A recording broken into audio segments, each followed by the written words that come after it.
Courage. Courage is the key to life itself. It takes courage to act. Part of being hungry when you've been defeated, it takes courage to start over again. If I could do anything for you, I would walk into your life and I would breathe courage into your life. And courage is a result of confidence. You have never seen a courageous person that didn't have confidence. Human potential is not of any kind of measurable limit. It can go as far as you desire or as far as you have the courage to walk. How do you stand up to massive external pressure? Courage. And courage is something that comes from relationships. You know, it's external. There are days we're going to doubt ourselves. There are days that storms are going to rise, and we have to have people who say, I got your back. You need to do this. We need you. The world needs this. Keep going.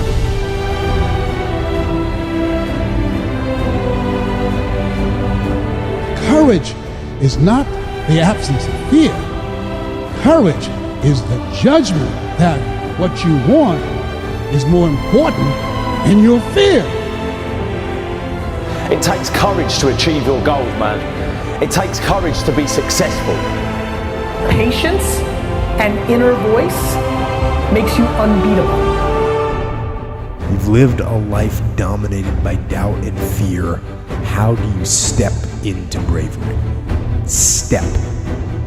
Take the step. No more would I live like this. It takes courage to fight back. If you don't have the courage to act, life will move on you.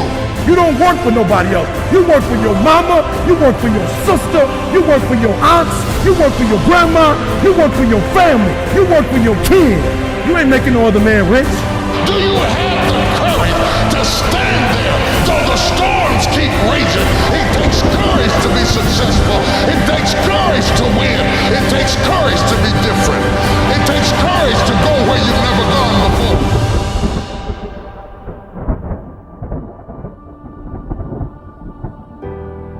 There are a lot of people who are born in situations that say, well, I'll never get out of this.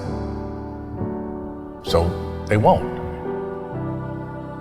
I say to people who say, well, I would like to have done so and so and so. So well, you could have done it.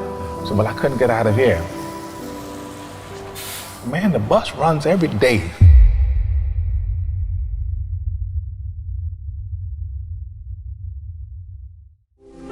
As you look at your life, ask yourself the question, what would your life be like? What would your life look like if you decided not to care what people thought of you? What would your life be like if you decided to give up some of your fears? What would your life be like if you decided to become courageous? What would your life be like? If you decided to act on your dream, if you did what you felt in your heart. You know what courageous means? Tom Rusk and Randy Reed said. They said that courage comes from a French word which means of the heart. But how does it feel to you? He says it's courage, you know, it takes courage to live. Says most people go through life not allowing themselves to step out because they don't want to let go. They don't want to be blown around. They don't want to be moved. The courage to face life's whirling wind of contradictions. The courage to love yourself. The courage to love. For years, I was afraid to love. The courage to take a chance. The courage to be who you are. He says courage isn't for somebody else, for medals, applause, or moral debts. Courage is what at that moment feels most right for you. Not just situational ethics, but what feels right in your heart, the word of the heart, what feels right in your heart. One great philosopher says, cowards die many times before their deaths. The valiant never taste of death but once. What does that mean? That valiant people aren't afraid? No, no, no. It means that they experience that fear and they move forward. They move forward anyhow. Many people are dead now. Many people are allowing their dreams to die. Many people are allowing the ideas to lie dormant and collect dust. Many people have all this talent and ability that they are allowing to be buried inside of them, that they will take with them to their graves because they didn't have the courage to be who they are. And I say, as you begin to look toward the future and manifesting your greatness, it's going to take everything in you. Do you have the courage to get what you want? It takes courage to achieve your goals, man. It takes courage to be successful. It's scary. Being like everyone else, doing what the masses do and following the herd, that's easy. It's easy to be comfortable. It's easy not to try. It's easy to give up. It's easy to stand on a sideline and watch while other people with courage go out and get all the for themselves that you want for yourself. It's easy to look at these people and make excuses as to why they can do what you can't and say things like, yeah, that's because they've got this and that, or I'd do it if it wasn't for this and that. All that shit's easy. And let me tell you, if you don't want to make waves or you're scared what people think, then you better prepare yourself for a life of mediocrity. You better dress like everyone does, walk and talk like everyone does, because as soon as you start to stand out, they're going to try and pull you back in. And it takes courage to push through that. As soon as you start to change, and I'm sure some of you have tried and tried a lot, you're going to get these people that want to keep you where they are. Because if you outgrow them, you're leaving them behind. And then they'll have to admit to themselves that it's possible. And that's the scariest thing in the world for them to do. Because that shit takes courage. That shit takes balls of steel. You need courage to change your life. Courage is needed to face your fears. To step out of your comfort zone and say, that's it, I'm done. No more. No more will I take this shit. No more will I live like this. No more will I let people treat me like this. It takes courage to fight back. It takes courage to get what you want and to start changing your stars. You have to go into it with the knowledge that it ain't going to be easy. It's going to be a battle. Not just any battle, not just some fight on a playground. This is a fight of life and death. And it takes courage to face that shit. But you have got it inside you, I know it. I believe you can like I believe I can. And I make these videos and do these talks to try and get it across to people that ain't yet got the courage themselves that they can do anything they want to do. If you just have the courage. You can either be a victim of your life or the master of it. But the choice, that's yours to make. There's enemies all through life. People that hurt you, people who lie to you, people that cheat on you and people that beat you. But there is only one enemy that can destroy you, and that's the enemy within. This enemy you can't escape. You can only tame because it lives inside your head. It enjoys trying to destroy you, convincing you that you're nothing, that you'll never be nothing, that you came from nothing, and you'll never get out. You're never going to change. You're never going to achieve your dreams. You're never going to make a difference. You're never going to get what you want. The enemy within feeds you this poison on a daily basis if you let it. For me, I picture the enemy within in a round cage in my mind. And it's circling this cage, but it never takes its eyes off me. It's baiting me, waiting for me to step into that cage with it so it can once again overpower my mind with its negativity. All this lies, all this paranoia, all its stress, all its depression, all its anxiety. You know what that cage is called? It's my comfort zone. I've found that when that enemy within is at its strongest and most powerful is when I'm comfortable and not striving to get better. The best way to keep it in check is to work on yourself daily. Work on the way you look at the world around you. Look at solutions rather than focusing on all the problems. Don't listen to its lies about what might happen if you try that new thing, and just try it. You do this and you are constantly getting stronger than that enemy within. Bigger and stronger, so it's no match for you. You're fucking unstoppable. But never forget this. You cannot beat the enemy within, you can only tame it. You can only make sure you work on your mind like a muscle in the gym, so you remain bigger and stronger than it. But that enemy within will always be there, circling that cage, staring at you, waiting, silently waiting for you to slip up. So keep it in check. Work on yourself daily and never give in. Every single day we are all faced with fears. opportunities that appear throughout our day-to-day lives, and the easy thing to do is to just walk away. These fears can be anything from applying to a job, telling that person how you feel, taking that first step. What I've found in life so far, when I think about it, is all of these things normally have one thing in common: the fear that you might fail. What if I apply for that job and I don't get it? What if I tell that person how I feel and they don't feel the same? What if I take that first step, doing whatever it is, and I get hurt? The fear of failure is rooted deep in all of our subconsciouses, but most of us don't even know it exists. We go about our day to day telling ourselves the reason we aren't doing the things that we should be doing is because some bigger fear, some greater reason that actually doesn't exist at all. If you're listening to this now, I want you to consciously know from this day forward that the real reason you ain't doing what you should be doing and have the life you deserve is because subconsciously you're afraid to fail.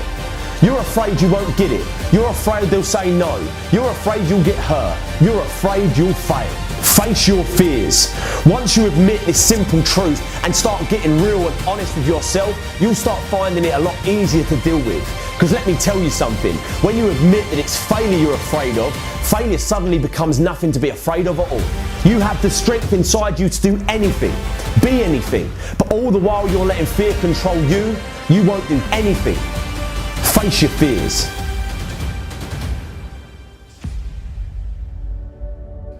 There's a quote by Goethe and it says, if you look at a person as they are, they will always remain that way or maybe be worse. But if you look at a person, this is good. If you look at a person as they could be, they will grow into what they should be. Right? We have to know what we stand for. I'm not talking about what your company stands for. I'm not talking about your family values. I'm talking you as an individual. When you walk into a room, what do you represent? As you as an individual, when people around you see you, what feeling do they get? How do you leave your energy impression on the people around you?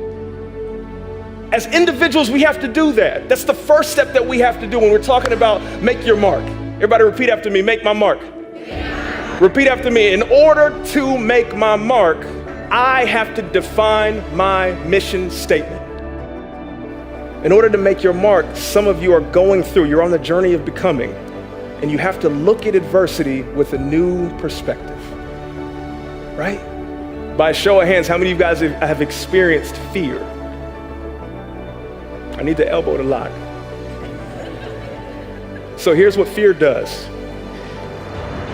Fear is restrictive.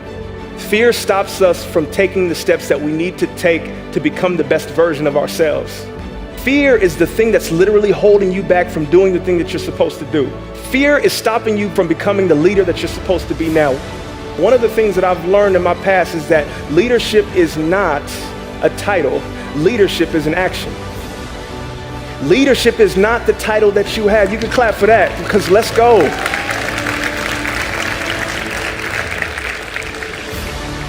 Leadership is not a title. Leadership is an action. Leadership is not a noun. Leadership is a verb. Leadership is not what you look like or where you are. Leadership is the way in which you interact and how you treat the people around you. I'm trying to tell you something, people. Leadership is each and every one of you right now are a leader. Young professionals, unemployed, if you don't know what's going on, you're a leader just by the way in which you operate. I'm being honest. Many of us are stuck and stagnant in situations because we believe that we need someone to give us the card to initiate what we're supposed to do. Someone here is literally supposed to absolutely put their time and their effort in something new. Like someone here right now is supposed to focus on their dream and their goals and their aspirations. The question that I ask myself every time that I speak, I don't look at this as a keynote, I look at this as an assignment. The thing that I ask myself is if I don't operate in my faith and instead operate in my fear, if I don't chase my dreams and become the person that I'm supposed to be, who loses out?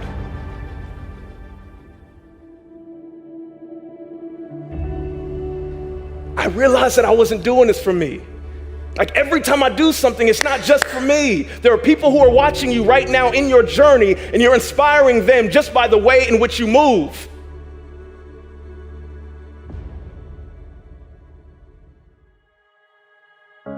I'll tell you, the one thing that will build confidence you need to actually put yourself out there in this school year is letting go of what other people think and living your version of life. Because too many students are living a watered down version of someone else. They're living a watered down version of their friends, how their friends want them to be. They're living a watered down version of what their family pushes them to be or what society suggests them to be, as opposed to being their own person. So go all in on you. Whatever that may mean, what excites you, what pushes you, because our biggest problem, I believe, is that we compare our behind the scenes to everyone else's highlight reel. We compare our failures to everyone else's highest points of confidence, to everyone else's successes. We compare our insecurities to everyone else's highest points of confidence, then we feel like we're not enough. So go all in on you, whatever that may mean. The one thing that I don't enjoy about my job is that I come to a school, and when I was a student in going in to college, I didn't see myself as someone who could really make an impact. I didn't see myself as someone who could really contribute. It was only until I started putting myself out there, sharing my ideas, putting myself in uncomfortable situations that forced me to grow, that I became a beat that contributed to what made my school better because I was a part of it. Realize that you have the ability to make an impact. You have an opportunity to change that story in your head. Put yourself out there, because when you do, amazing things happen. This school needs your leadership. They need your influence. They need your impact. It is time to show up.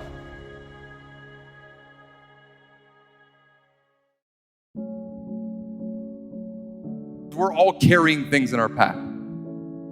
All of us are carrying these stories that are imposed by other people, by friends, by family, by society, by Instagram. And what happens is, when we are faced with a challenging situation, we approach it with all of that stuff.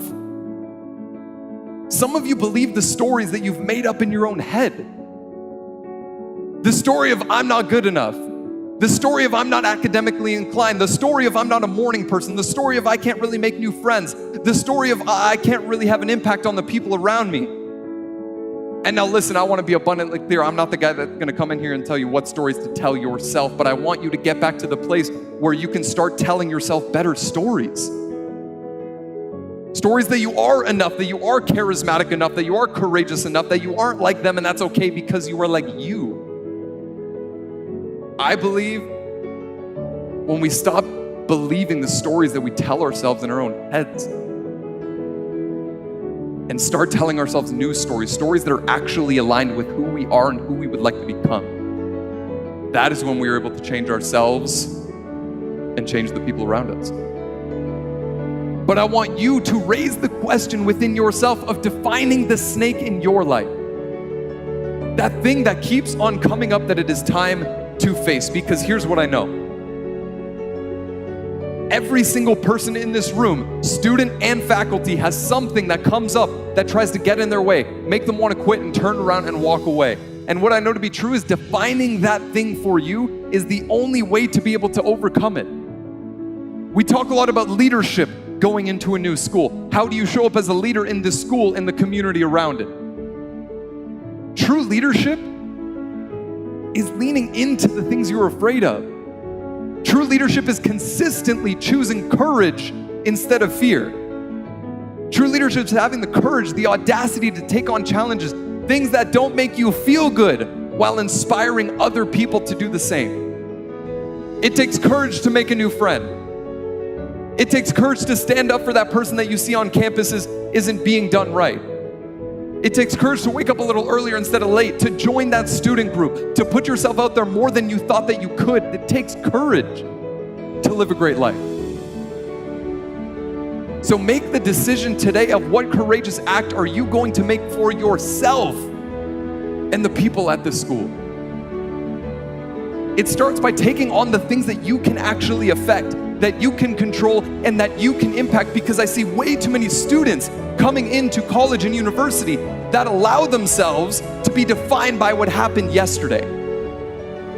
They allow themselves to be defined by what happened last week. Some of you in this room think because of one failed test that you are a failure, when the reality is those are moments, not characteristics. And my personal belief is that we need to start seeing those moments for what they are, moments.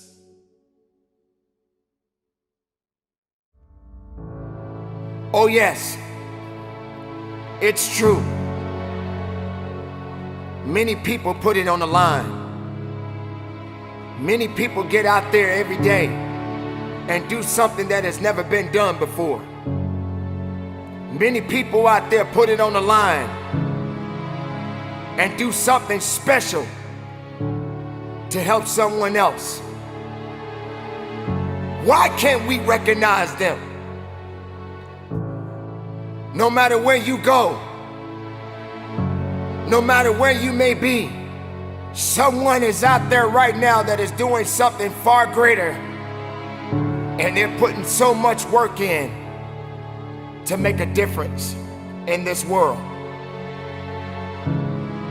Why can't we honor them? Why can't we honor those servicemen and women?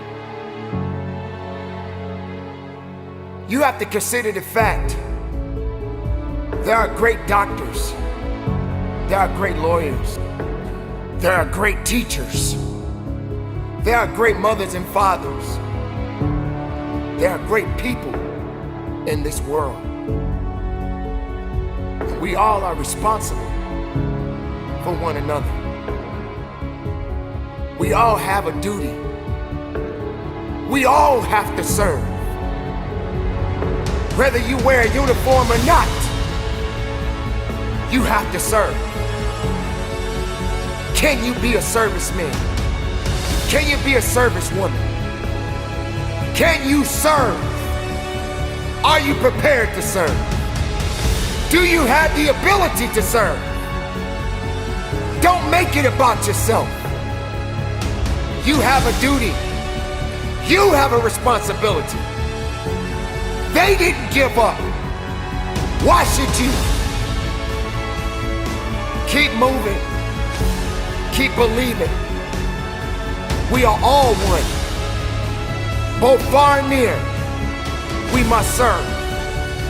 So this day, we honor the servicemen and women who put it on the line, who've given their all. And if they make it home, and they have the ability to put their arms around their loved ones, job well done. And there will be a new day. And that day starts a new opportunity. A new opportunity to make something else special happen.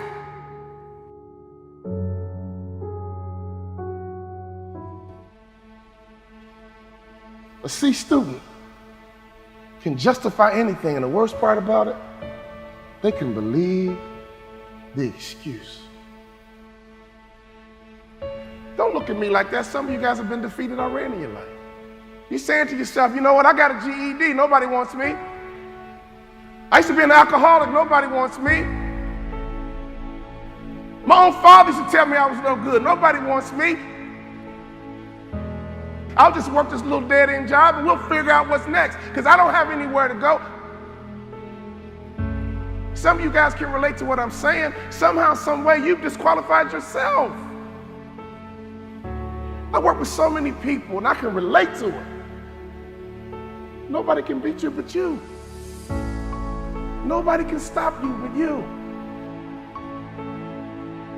But the worst thing you can do is disqualify yourself. Now I'm 50 years old. I got a wife. I got kids. I got mortgages. I got bills. School is over. That's all about the real deal right now. You guys with me? Is there any excuse for an adult not to get an A out of life? So when you go to work, is there any excuse for you not to be an A manager? Is there any excuse for your store not to be an A store? Is there any excuse for you to go home and not be an A husband? Is there any excuse for you not to be an A wife or a mom or a dad? Is there any excuse? Because we're not in middle school anymore. We're not in high school anymore. So on report card day, I came home and I would sit down with my mom and dad and I would make excuses about my C. Well, Mom, you know, I don't like the teacher, Mom, and the teacher doesn't like me. That's why she gave me a C. You know, my mom would say, that teacher didn't give you nothing. You earned a C. Nobody can stop you but you. You know, I had a goal of playing in the NBA, and I got there. You guys know I had a goal of doubling my NBA income, and I got there. If you set a goal, and you make the intention that you're gonna get there, do you know that you writing it down and looking at it every single day, you're 7 times more likely to achieve that goal? This is America, ladies and gentlemen. It can happen to you, it can happen for you, but you gotta write these goals down, plain up on tablets, so they can be seen by men, and that man and that woman is you. My father said, write your goals down, son, and I wrote them down. I said, Dad, I'm gonna play in the NBA, and That's your problem, son. Your value system's screwed up. You're smart. This family's about being a student athlete. Rewrite your goals tomorrow and give them to me. He didn't yell at me. He didn't browbeat me. He didn't criticize me. He said, son, that's your problem. Your value system is screwed up. Redo them and give them to me tomorrow. You know, some of you guys can have more in life, but your value system is screwed up. You're more excited about Facebook and Instagram. But some of you guys, it's golf.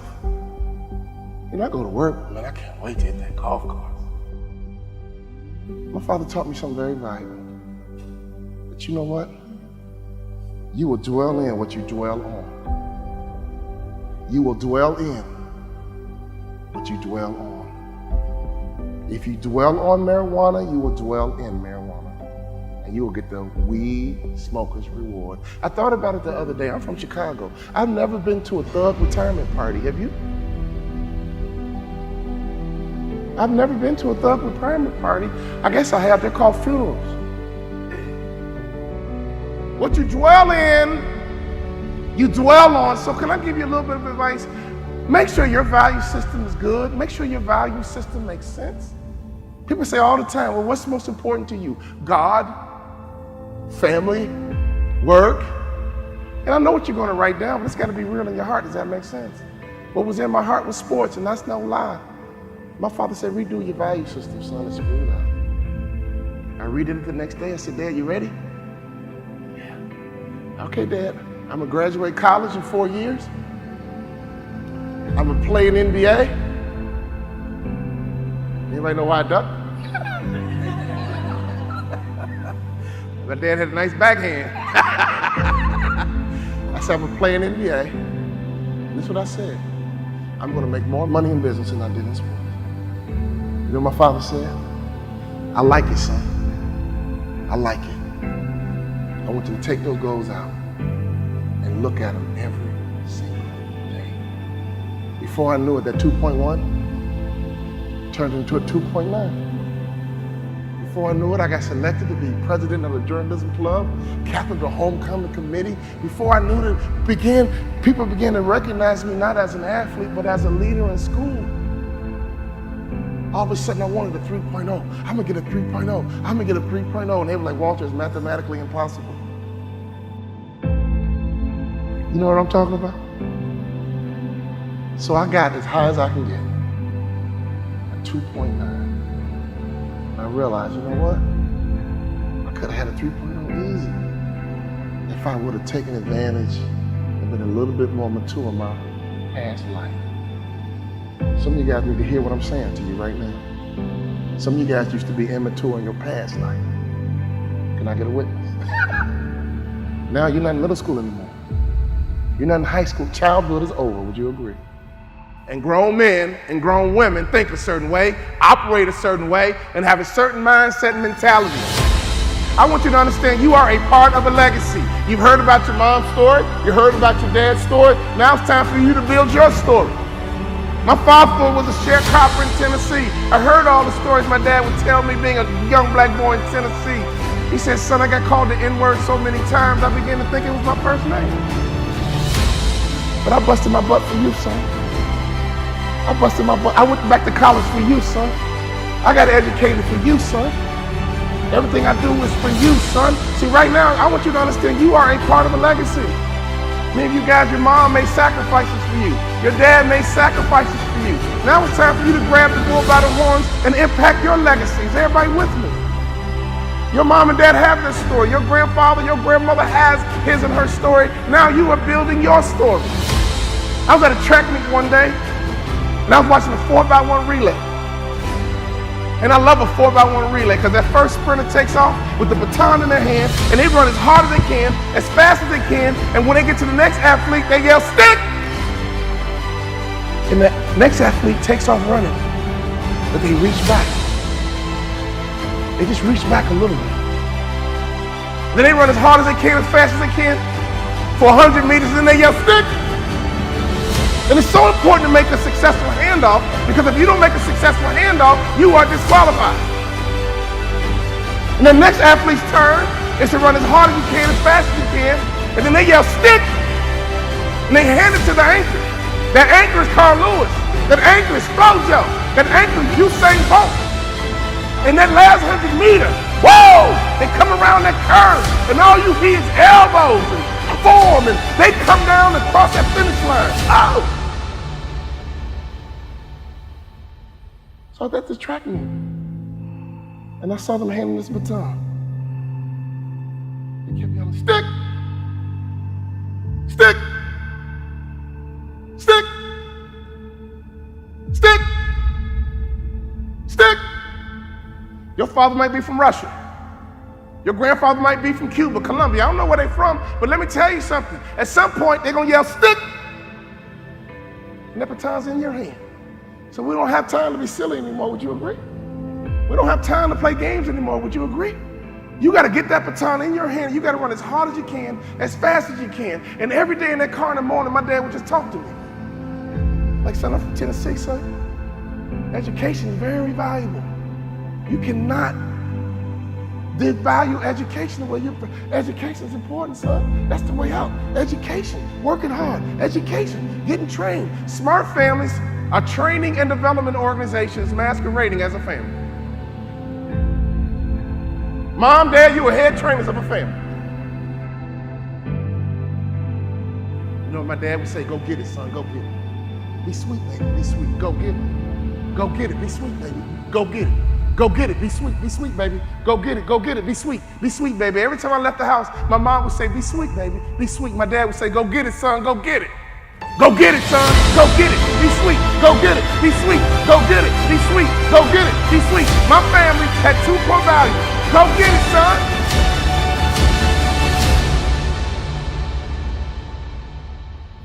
Be sweet, baby. I used to go into class and say, man, if I get a C, I'm good. If I can pull off a B, C, I'm good. Never even went for the A. You know that the average person thinks the same exact way?